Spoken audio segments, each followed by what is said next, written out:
The language belongs to the model, so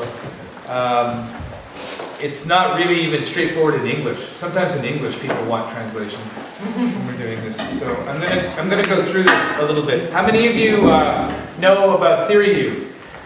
This theory U. Just really, I want to see hands so I know whether I can bullshit or not. Okay.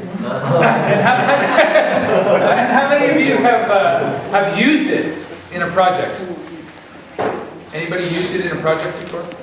Okay, so it's a beautiful theory, and it's beautiful because it actually works in projects. So I think I want to tell a story of a project that we just finished in July that went for almost half a year. And we use theory U as the way of discovering things. These are the books. Yeah, these are the books. I mean, there's a couple of books. This book was the first one that was written about theory U. And the reason why where this theory came from is Otto Scharmer, Peter Senge, Joe Jaworski, Betty Sue Flowers. Otto Scharmer was doing some research. He works at the Massachusetts Institute of Technology in the United States. And his research, he was trying to ask the question, how do we lead from the emerging future? Right? How do we lead from the future that isn't yet here? All right? So the question is like, why would you want to actually answer that question? Well, part of it is because the problems we face in the world, the level of complexity and the level of innovation that we have in the world is so new that everything we know is gone. Everything we know, everything we can rely on in certain situations is no longer relevant. And so the question here is like, how can I make decisions about the future by kind of trying to bring the future into the present a little bit, you know? So this methodology, he went around the world, these guys went around the world and they interviewed people that kind of doing this sort of work. And they came across this basic architecture for how human beings really sense what to do next. And the shape of it was this. And this is why it's called theory U, because it's letter U. In other words, the idea is that on one level, let me say that there's kind of the visible world here. Visible, so this is stuff you can see and stuff you can measure and stuff you can understand. And then there's the invisible world here. And when they started talking to people who were either who were leaders, who were martial artists, who were leading in spiritual ways, they discovered that when people actually innovate and they create new things that have never been created before, it's almost like they take a journey from the visible world into the invisible world and then back out again. Okay? And this is actually very common in many shamanic traditions, actually. In fact, this is what a shamanic journey is a journey from the visible world to the invisible and back again. So maybe you know Mick Sarv. I think he does this all the time, just as a daily practice. But people who are innovating constantly, whether they're artists, creative people, they're always heading into the realm of the invisible. That's where our inspiration comes from. It's where our innovation comes from. It's where our feelings about the future come from. Okay? And in this society, in Western society, that kind of knowledge, knowing from your gut, do you have the same expression?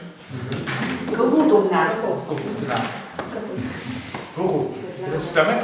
Yeah, well, so in English we have a word for stomach and then we have a word for gut. And it's kind of like different. Like gut is like a brain actually.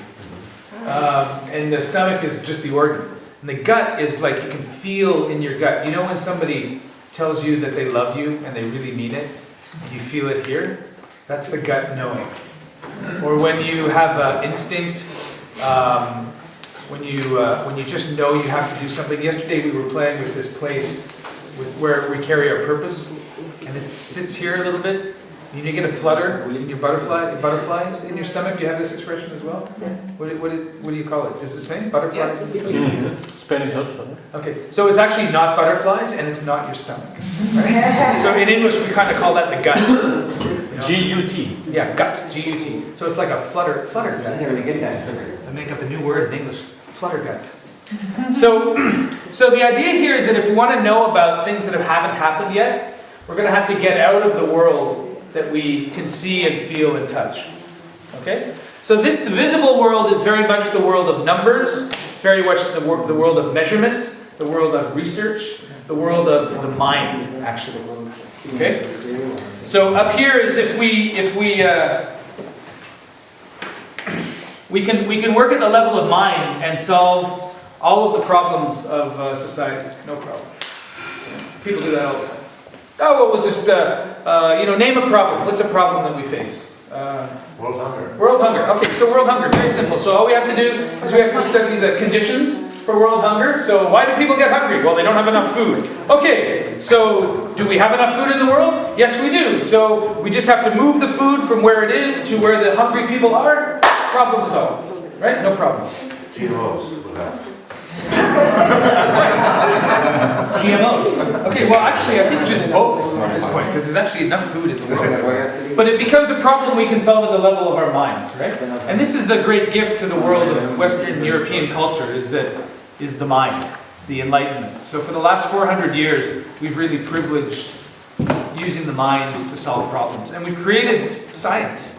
You know, and science is kind of like this incredible method for learning about the world. We take numbers, we take observations, we can track things, we can measure things, and we get enough data. If we get data here, then we can take this data and we can think about it and we can come up with really practical solutions. Right? We can come up with really practical solutions.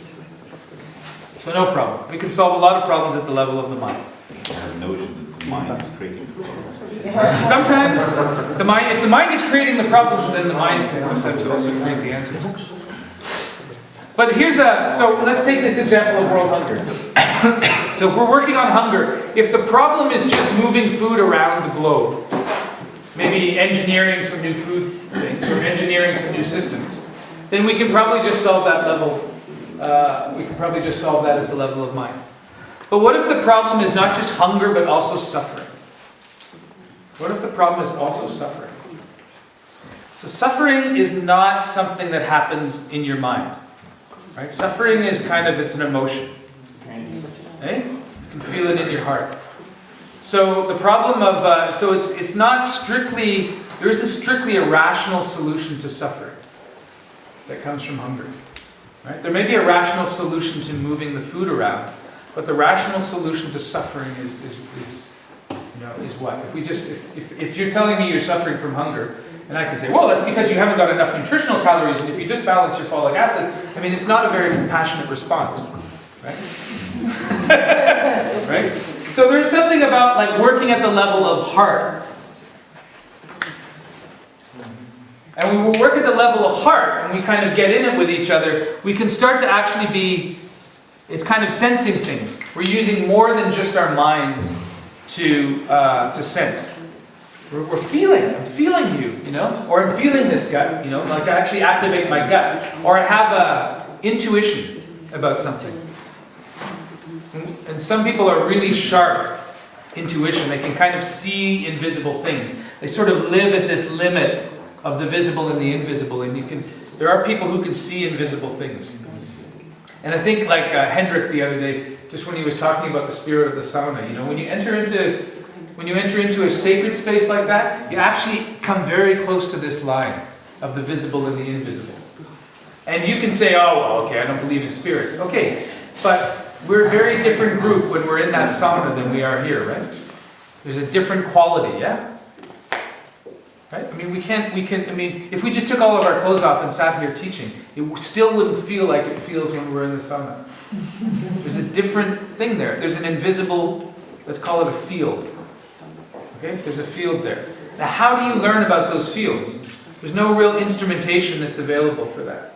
We don't have instruments that can kind of learn about the fields. But luckily, as human beings, we're sort of equipped to live in these fields. And so it comes at this level of heart. I would say that's the level of heart. And heart, to me, means Well, it's interesting actually because there's an institute in the United States called the Heart Math Institute. Well, they're very interesting. I mean, it's not a quantitative institute. What they've discovered is that on the heart, there's a little set of neurons, a little brain on the heart, and it actually is the seat of emotions. So it generates your emotional fields from here. So if you get very close to one another, if you get very close and you touch your hearts together, this is why hugging is, really powerful. When we touch our hearts together, then we can actually begin to influence each other. And when you have a small child, of course, you bring that child really close to your heart, and the child enters into your field, and so you become one with that child. Okay, so working at the level, so the heart's a real thing, it has a brain. Okay, it's not just pumping blood all the time. It's got a real thing. It's a real sensing organ. So working at the level of heart, well, that's one way we can address suffering. But what if we're working, what if the solutions we have, so all of us care about the world, right? We all care about, does anybody not care about the world? Just go on. If you don't care about the world, then you have 2 free days. You can go and do something else. But if you do care about the world, stay here. The problem with caring about the world is that caring about it isn't enough. I mean, we all care about the world, but is it getting better? If caring was enough, 7 billion humans caring about it would make it better. But it's not. We have to be doing something. Right? And so this is what we come down here at the level of will. Alright? And you remember the Copenhagen 15 conference, COP15? The climate conference in Copenhagen? Some of us were there, yeah. You were there? No, 2009. 2009, yeah, 4 years ago. Who was there? You were there? Who was there? I was there. You were there. You guys were there. Right. So amazing, like how many people? 60,000 people. Crazy number of people coming together. And did anybody in there not care about the world? Probably not. Most people cared about the world, eh? Everybody knew there was a problem. There's a problem with climate change. We know there's a problem. We definitely care, and people make emotional appeals. That's probably why the artists were there, to actually drive the point home and open up our hearts to the reality of the climate change issue. But what happened there was nobody got to this level of will. Never got to this level of will. If we did, we could have changed. If a conference of the world's leaders, everybody who's in charge of every fucking thing, could get together and not come up with a solution to the single biggest issue our planet has ever faced, short of a meteor strike, in its 4 billion years of existence, it's not a problem of not caring enough. It's a problem of not doing enough. Not getting to this level of will. And there's lots of things that stop us from doing stuff. So every single person who is in that room, if you can imagine, everybody who's in that room is kind of tied to 1 million other people. You're sort of tied to 1 million other people. And the problem is that when somebody asks us to do something, we weigh it against all of the obligations and responsibilities we have to other people and all of our thoughts, and I'm not sure if that's the right thing, and I don't know how my voters will think if I do that. And, pretty soon you're just stuck here. You need to go deeper than what you're willing to do to find the answer to problems we've never faced before. Is it clear? Can you say it again? You need to go deeper than what you're already willing to do to find the answer to problems we've never faced before. So I'll make it simpler. This problem of climate change, we've never faced it before. We have a whole world full of people that do things, but nothing we're doing is changing. So we need to find another level of doing. Right? And so we have to go deeper than our will. If it was just a problem of doing something, we could just open our minds to the data. Oh yeah, climate's changing. We could open our hearts to the fact that it's going to be painful for our kids. And then we would just do something and we would go across to the other side. Right? But that's not what's the other side is solutions. Yeah, we go going into the future. Yeah, it's making things concrete. I'll explain the model in a minute. Fortunately. But what these guys discovered in their research right, was that it's not just a matter of doing things, it's a matter of actually stopping and connecting with something deeper and bigger than you. If you don't stop and connect with that, then you will always act out of your own interest. When you can stop and connect with something bigger, let's say a field, humanity, or what these guys are calling now source, when you connect with that level of source, then you can operate. Something comes through you. It's not even your will. It's like I become a vessel for the bigger thing. So my hands become the hands of the field. Right? The field of humanity doesn't have any hands, but it's got my hands, and it's got his hands, and it's got her hands. So we become the vessel for something. And we talk about it as the future comes through us, or the field comes through us. You understand what I'm saying? It's very esoteric. We're in the realm of the invisible, right? So I can't show this to you. I can't show this to you. Except we can feel it a little bit. And we can feel that sometimes in our lives, when we really open ourselves to Source, something just shifts us a little bit and we go in this direction. And it's like kind of not even me that's doing it, and it's definitely not my mind and my heart. It's something else that helps us to move through. So sensing, so let me call this, for simplicity's sake, let me call this like it's a field. Like a field of source. None of these words are going to help. Every time I give you a word, I ruin the concept. Okay? Let's just call it Allah. Allah. Here's an experience. Let's do an experience. Let's just tone together. We'll just sing one note together. Okay? And we're going to start everywhere. Everybody, I want everybody to start singing a note. We're not just, but I also want, when I say.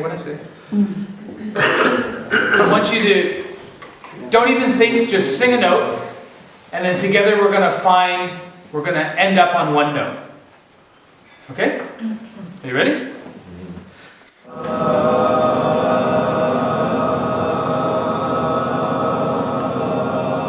Move around, listen.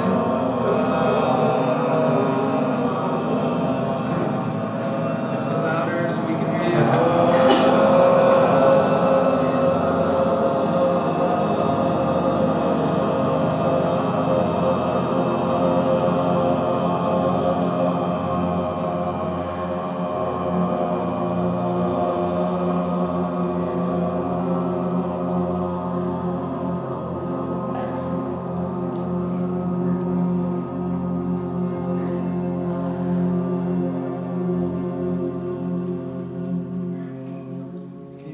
We kind of came into some harmony together.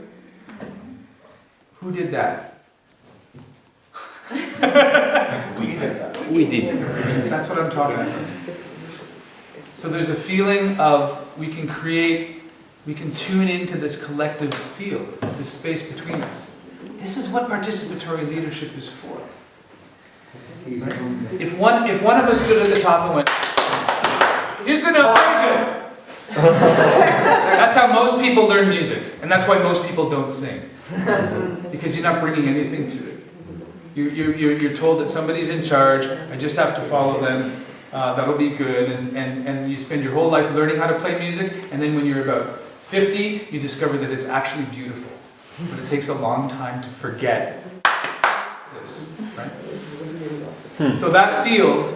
That collective field, that's where we can create spaces where everybody can offer something, and in doing that, we make visible the field that's there. It's like, you know when the sun comes in the window, and a room is dusty, and you don't notice the sun until you see the dust. Right? You don't notice the collective field until you see people acting in it. And then you notice the field. But if you're just using your mind, all you're going to see is the dust. All you're going to see is the people. Do you see what I mean? So this level of connecting with the source, connecting with the field, it's something like that. I mean, it's, we've only been trying as human beings trying to figure this out for about, 150,000 years. And even yesterday there was an open space session and probably we still haven't answered the question. But this is like fundamentally what human beings are, I think, in some way seeking to do. That as collective beings, we are connected in this way. And we wonder if that's not also a source, this field. So, this theory of change is a theory about how to take a journey to this field to discover what's in our collective sense, what's in our collective field, so that we can create new solutions for problems we've never seen before.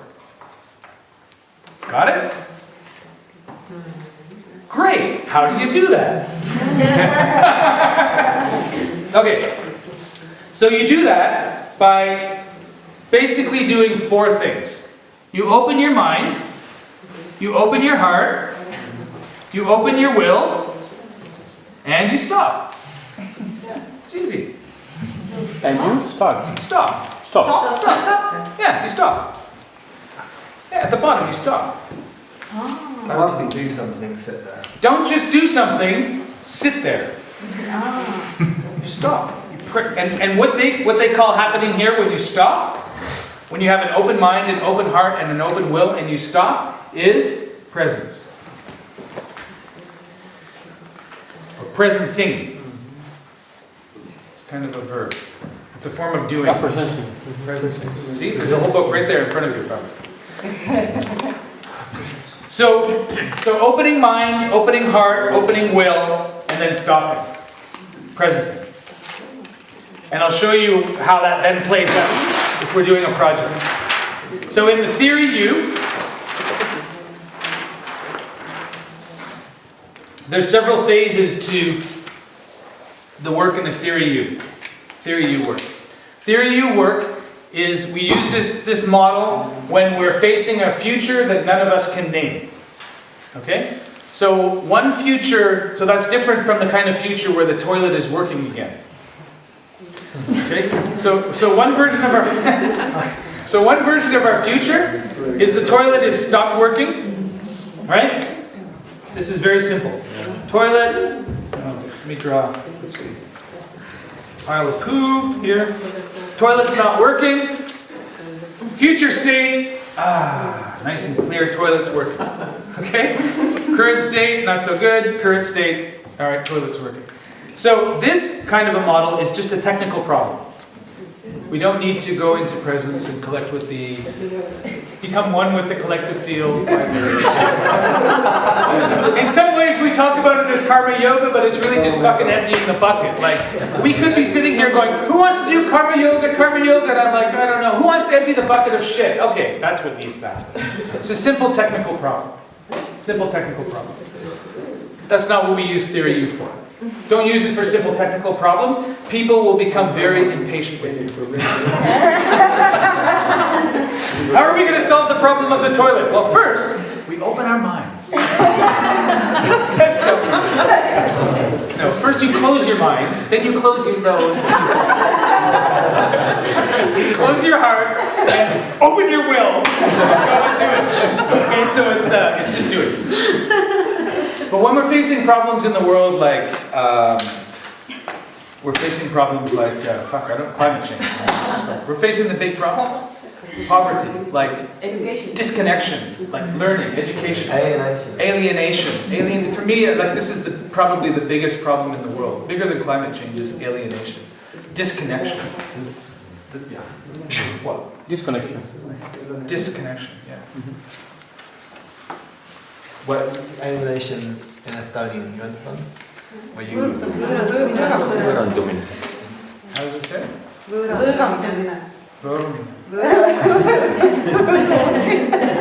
I don't understand, so I'm going to disconnect this. It really helps when 14 people say it at once. That way I can. Kaua ja õudused.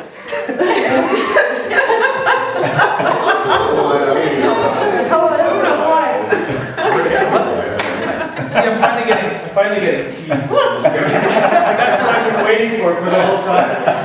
All right, great. So these problems like alienation are a major problem, but I'll tell you the problem we were facing in British Columbia, which is the province where I live, in Canada. In Canada we have, as you do here, in the society we have a set of organizations, non-profit organizations. These are not organizations that are unsuccessful. They don't make a profit. They're organizations that provide services, right? So all kinds of different things. Arts, child services, education, of course, health, well, non-profits. People are not making money doing this. And our question was, we're trying to think about how to create an organization that could address the human resource needs of this whole sector in the future. Okay, so things are changing in the sector. Do we know how they're changing? We have some ideas, but we don't really know how they're changing, because in all societies, at least in Canada anyway, things are changing so fast and becoming so different, like with the technology we have, with the kind of way we spend money, with alienation.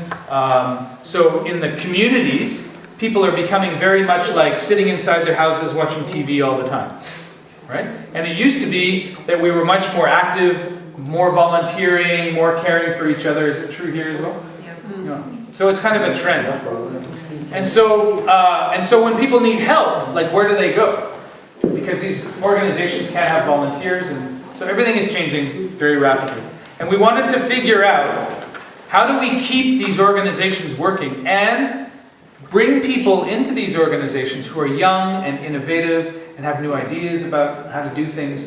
But the problem is that the organizations right now are run mostly by 54-year-old white women. Which is not a problem, but it's only a problem if it's only 54-year-old white women. Because then you have no diversity, then you have no new thinking, and they kind of get with each other and they kind of know how it all goes, and they don't want to hear new ideas. And it's killing our sector. It's killing the sector. So the innovation that happens is not taken. So we wanted to try and figure out, okay, how are we going to figure out a new set of practices and tools to support human resources in the sector? Got it? And we even changed the language around. We said human resources is a very old 20th century term. How do we support resourceful humans? So this was our project. How to support resourceful humans in the emerging non-profit sector. That was our problem.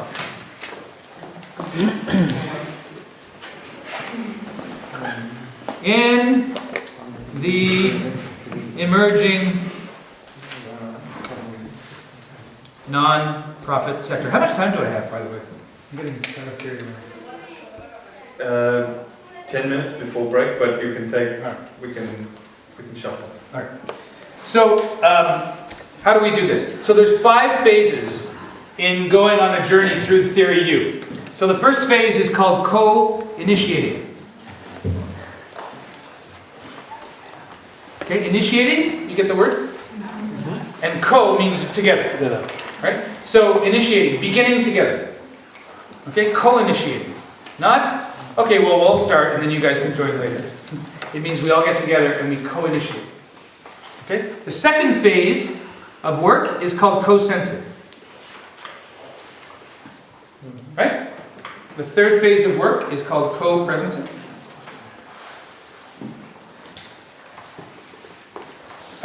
Fourth phase of work is called co-creating. Am I right? Somebody can check this later. And then this one is called co-evolving. And you'll see there's something similar about all of these, is the co. Can you repeat the... Co-initiating. Et see on siis koos algatamine, me eesti keelde. Koos. Co-sensing. Koos tajumine. Koos tunnetamine, koos tajumine. Co-presencing.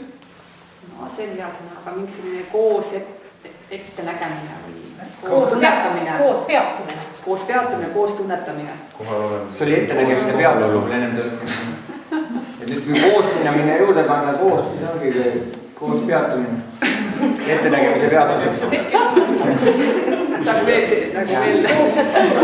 Et me peame koos tuttu jääma ja nägema sama undi ja siis me olemegi ära peatunud. See on päris hästi. Co-evolving. Koos tunnetamine. Co-creating and co-evolving. Koos loomine ja siis koos arenemine. Okay. These are 5 phases. So the co is very important. And so training in participatory leadership is very useful because then you can do all of this together. Participatory leadership means leading together, right? Leading together. So the co is very good. So how do we begin this? So we began this process. We selected a team of 12 young leaders from the sector. Mostly they were young. There were a couple of old ones. But the old ones were very nice and very creative. Like in the fairy tale. Because all fairy tales have 12 people. Well, 12 is a good number because it's a small group. You can have it in 6 pairs. You can have it in 3 fours or 4 threes. Yeah, or 1 12 or 12 little ones. So 12 is very good. Very good number. Because all of those other numbers are very useful. 3s, 4s, 2s, and 1s are very, very useful. So we chose 12. And 12 people, we met together for a retreat, for a day, basically 2 days for a retreat, co-initiating retreat. And what we did is we sort of shared together stories about working in the sector, what it was like, what they were feeling, what they were sensing, what some of their own ideas are. And then we created a set of questions about the future of the sector that we wanted to go on a learning journey together with. Okay? So they initiated the learning journey together by creating a series of questions. And they chose questions that focused on 5 areas. So one was the structure of community. One was like the nature of community. One was the structure of organizations, which is changing, right? One was personal leadership, because that's changing. Personal leadership. One was knowledge, how we learn, is changing. And one was impact, which is results, or... Can you just slower, please? Yeah, I'll repeat them again. So the first, and this is just us. This is not, don't do this, okay? Don't do this. Don't do these. Don't do these. If you're going to initiate a learning journey, ask the people you're getting to come together with which topics to choose. But the topics we choose were community, right? Structures of organizations, because they're all changing. We have all kinds of new structures. Personal leadership. So the new leaders look very different from the 54-year-old white women. They look very different. 54-year-old white women do this a lot. And the new leaders do this a lot. Hey, let's sing a song. And it's a much more effective kind of leadership for this structure because it begins to invite people to come and co-create together. So personal leadership is very different. Knowledge, how we learn, is very different. Like look where we are in a rundown manner in the Sänna village, countryside, learning. This is not a university. 20, 30 years ago, you would learn this stuff in a university, not sitting on the floor after being naked with each other for a night. We're learning very differently than we used to. And impact. Impact means the results. The way we... So when organizations do their work, we're measuring results differently. And one example is, I think people talk about... many organizations get funding from a funder, and the funder wants to see, I'm giving you, 50,000 euros, and for 50,000 euros, I want a 27% reduction in poverty in your town. And it's this kind of linear solution. 50,000 euros, no food. So, but this is, of course, we live in such a complex world that if we really understand complexity, then we really understand that 50,000 euros isn't going to solve poverty. Right? We need to do a whole bunch of different things. So the way we measure impact is really different. So when we do work together, for example, one of the best outcomes we can have is that people are less alienated. This is one of the things we discovered, is that the problem in communities is not that we're not solving problems, it's that we're not solving problems and bringing people together. Is that we're solving problems, but we're still keeping people alienated, so it takes more energy to keep the solutions going. You see what I mean? So measuring impacts is very different now than it was 20 years ago. We good so far? So we are on a retreat, we co-initiated 2 days learning journey, and then they went out for 3 months together. And they went and they interviewed people, and they talked to people about these 5 areas. And we had webinars with Margaret Wheatley and Tim Mary and Alan Moore and people we knew who are leaders in the world who are thinking about all of this stuff. And we came together every week on a webinar and talked about what we were learning and really started kind of putting it together. And it's very important to say that this wasn't a research project. Okay, it wasn't a social science research project where we had a methodology, we had a questionnaire, we coded the responses. So we're working at the level of mind still, right? But we're getting to the level of heart. And in our webinars, we're like, what are you feeling? What are you sensing? What feels true to you? Yeah? And we're trying to get down here to this level of will. So the co-sensing journeys, what they do is they start opening up the heart and we begin empathizing with people. What's that word in Estonian? Empathy. Empathize. Okay?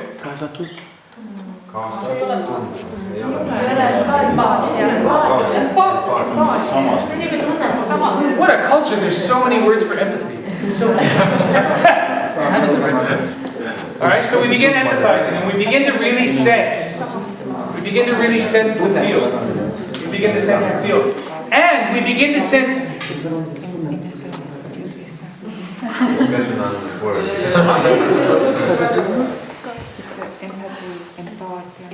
that I kind of, empathy means that I start to feel what you feel.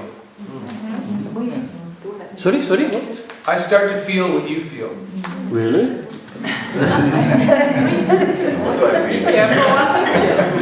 Yeah. So,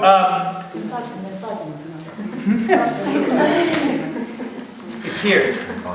So the co-sensing, going through co-sensing learning journeys means we're sensing together, right? We're not just bringing our research separately and then going, here's my report, here's my report, here's my report, here's my report, right? And you notice even when we harvest from open space or something, here's my report, here's my report, here's my report. What we want to do is we want to co-sense. What are we feeling together? What are you noticing? Oh, I'm noticing this. Oh, I'm noticing that too. Oh, we're noticing that together. Are you noticing that? I'm not noticing that. So co-sensing is like opening our heart. And then we moved into the stage of beginning to see the will of what's really kind of already moving. Now, if you're a hunter and you go into the forest to look for a deer, you have to go there and sit quietly, and then you see the deer moving towards you. So hunters don't chase deer, they wait for the deer to come, right? This piece of letting it come to you is like letting go and letting come. This is below the level of will. So when I go into the forest when I know that what I need to get is a deer, I go to the forest where there's a deer, I'll sit there and I'll drop everything. Use all my senses. Because I know that deer is listening, smelling, using all that senses to avoid me. So I'm there to create an encounter with the deer. And as I let go of everything and I stop and I presence, I become one with the forest, then the deer comes. It doesn't come until I become one with the forest. If I'm an alien in the forest, you walk into a forest, all the birds shut up, everything stops, everything else hides, right? And then, it stops. And then you sit in the forest and gradually the forest becomes you, takes you in. This is what co-presencing is. It's below the level of my work. I sit and join the field. And then what happens is the deer comes. What we need begins to come. But only if we get quiet together. So in doing all of this learning, you learn and you learn and you learn and you learn and you stop. And you sit and you think, now you're an expert. You know you're in the middle of the forest. In this case, we're in the middle of the nonprofit sector. We're in the middle of all the newness. We've talked to 150 people who are inspiring and interesting and doing all kinds of things. And we're unclear about what to do next, so we stop. Let go and let it come. And we did that in a retreat together. We sat on the land by the ocean and just stilled our thinking until we started to have things land on our hearts. It seemed like we should try this. What if we tried this? So like one of the things that happened was we said, man, so many people talked about their personal leadership in the sector as being burning out. You know the expression, they get tired. They spend 20 years in the sector and then they give up, right? So people said, when we lose good people that way. So one of the things that began to come, one of the little prototypes that happened in our retreat, was that somebody said, what if we just brought them together? It's just like a little idea, right? What if we created a place where they could come together and they could share new ideas? What if we made it a regular thing, gave it a rhythm so it was a living system? Not just one conference, but maybe once a month, you know? And what if that once a month thing, we brought people together so that they could feed each other and feel connected, but also be creative because they can't be creative in their organizations. And what if we got funders who would show up there and say, that's a great idea, I'll give you $5,000 and you can develop it further. Right? Well, yeah, and people were like, yeah, we know funders that would do that. They would like fund little prototypes. And so what if we, and we're in that energy of like, suddenly it starts to come, right? And this is where we start co-creating prototypes. And a prototype is something that you can let fail. Prototype is something that will fail. Okay? So when you create prototypes, you always have to create them with the expectation that, failure is totally expected. Completely fine. We get so addicted to making sure that everything we do is perfect and works the right way every single time. It's just not the way it's going to go. When we're prototyping and we're playing and we're improvising, this is what we've been doing all the time. As musicians, we just, this morning, we've been doing it all the time. We just try something and then it's bad, we let it go, we come up with something else. And we never find new things if we don't fail and let go of all the shit that doesn't work. So prototyping is what happens in here. And when you start getting things that feel right? When you start coming back out of the you and you come through your own will and your own heart and your own mind, in this space of presencing, you're below your own will. You can feel the will coming through you. You get active, this little idea of this gathering, these conferences. Somebody stood up and said, I'll do that. And that's when your own will is activated. So do you know what I mean by will? Will is what makes you do things. Right? If I don't have will, it doesn't happen. If I have will, I'll do it. Okay? That's what will is. What's the word in Estonia? Okay, it's clear? So, and you know it's going to work when you start feeling like, this is good. Like I feel like it's really working. Like I love this, actually.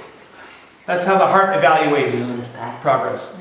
And then you can use your mind to figure out how to do it more. All right, what do we need to do to make this happen? That becomes an intellectual conversation at some point. So the journey of going on Theory U invites you to go down through these levels. Go past your mind. Go past even what your heart feels. Go past even what you're willing to do. And open yourself up to what wants to happen in the field.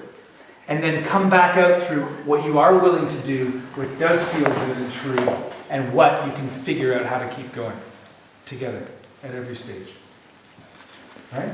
Woohoo! Yeah! So the only thing I'll say is that there's only three things you have to be careful of in here. Three little voices that come up, and I just want to name them. There's things that will stop you all the time. from going deeper. So the first voice is the voice that stops the mind from going deeper, is the voice of judgment. Judgment will close your mind. So if you're working with a group of people and you're in judgment, get them out of judgment if you want to go deeper. If you stay in judgment, people will go, "This is stupid!" And then you will get no further on the you. The voice of judgment protects the heart. You will never get to the level of heart because it's like, "Yeah, you're stupid." That voice of judgment. And that means we never can have a relationship. Right? But What's- what do you already say it like, oh, it's stupid. Well, we You send them all to Siberia. you need people. You need people in the process willing to go there. Now, this doesn't mean when we're convening our 12 people, they were stakeholders from all around. The diversity really matters. And so creating experiences where I can have an experience of you that's different in different ways. Suddenly the judgment gets going, and we try and create, the opposite of judgment is curiosity, right? So what we want, you can't have a learning journey with people that aren't curious. If you just send people out and they go, "Yes, I'll go out and I'll learn from 100 people," and they come back and they go, "That person was doing it wrong, that person was doing it right, this person doesn't know what they're doing." It's like, that's not a learning journey. Learning journey is like bringing your curiosity, okay? So, you have to get through that. The thing that blocks the heart is the voice of cynicism. Is there a clear word? So cynicism means, that's never going to work. No hope. It means you're hopeless and you doubt everything. I'll make a little graph. Here. No, different. Watch, look. Hope. Watch, I'm making a graph. Hope and doubt.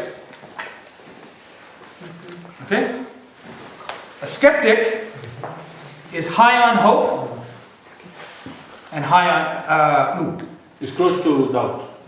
is low on doubt, high on hope. Skeptic is high on hope. No, the other way. Yes, a skeptic is high on hope. Oh.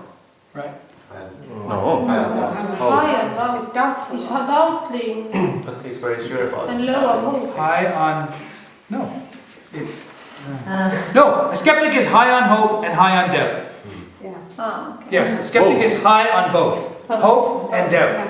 I don't think this is going to work, but I hope it will. That's a skeptic. A cynic is high on doubt, low on hope. Yes, I had it right the first time. Hey! Okay. Skeptic, high on hope, high on doubt. A cynic, high on doubt, low on hope. Right? It's hopeless. This isn't going to work. Well, what if you give it a try? No. Okay? That's what a cynic is. So a cynic protects their heart. Their heart is, most people are cynical because their hearts have been broken. Right? So when you're entering into a process where you're trying to figure something out and you're really being asked to care about it, if you can't get past the voice of cynicism, you can't open your heart to it. Okay? And that protects you from actually doing anything. So the will, what gets in the way of will is the voice of fear. The opposite of fear is courage. So the courage to let go of everything you know will get you through will into presencing. So I don't want to say much more about these things, but I think when we're designing participatory processes and we're designing these learning journeys, we have to be very careful of these things, because when we meet them, if we don't address them right, then the group goes off on a detour. Right?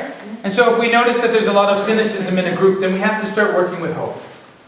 Right? We can continue to work with the doubt, but we have to start generating hope. We have to start doing appreciative inquiry. Like, okay, you're hopeless? Well, let's go find 2 places where this is working. Crack a little hope, If we start seeing some fear, then let's do some exercises that strengthen our courage so that we can get through that. You see what I'm saying? And then if we can get down here to this, then these results come. And I'm telling you the results of the work that we did. We created 12 prototypes, and we're just in the process now of that creating an organization. And the organization is going to co-evolve those prototypes with the people that originally generated them, and also with the stakeholders in the sector. So what we created in our retreat in July will be very different in December, when the initiative launches, because it's co-evolving and we can continue to offer things. But we're trying now, we have at least 12 little projects that we can offer to the new shape of the nonprofit sector to support what we think is where people are emerging to. And we are, of course, always looking at, is this working? Is this working? Is it working? What else can we do? What else can we do? Who else wants to play? Who else wants to play? Okay? An example of One of the projects. So one of the ones is this conference with money coming. Another one of them is helping old leaders get out of the system. So sometimes leaders... sometimes leaders stay running organizations for too long, right? And so why don't they leave? What are the hopes that we carried that we don't get to play because we didn't get elected? And make a document and give it to the people that got elected. What if you did that? Yeah, for the money. It'd be beautiful. It was just an offering from the rest of society. And it, nobody would have to take it up or anything, but it would honor the people that ran and didn't win, or the people that lost their seats. It would honor their wisdom. It would honor what they carried into that, the hopes that they carried into it. It would be very diverse. It would probably be a much more interesting document than any policies the government would come up with, because it has all that It diversity. seems that the losers are the wise ones and the winners are the idiots. So Could be. politics. So anyway, something like that. So you have to honor the transition. So that's another example of things we're doing. Maybe, Okay. You about alien or alien is somebody who is external to you actually also. Yeah. Yeah. Alien is a Latin word. It means not belongs to your group. Right. And also about welcoming people. When you talk about the Copenhagen conference, was it when Al Gore was there? Yeah. Was he? So the thing is, Al Gore doesn't belong to traditionally to the NGO. He belongs to the power. Yeah. And then he comes with a topic that was actually concerning everybody. Yeah. And I believe I didn't follow much. I saw the movie, he did, but I didn't follow much what he did afterwards. But I think that the people that are active with fighting against global change,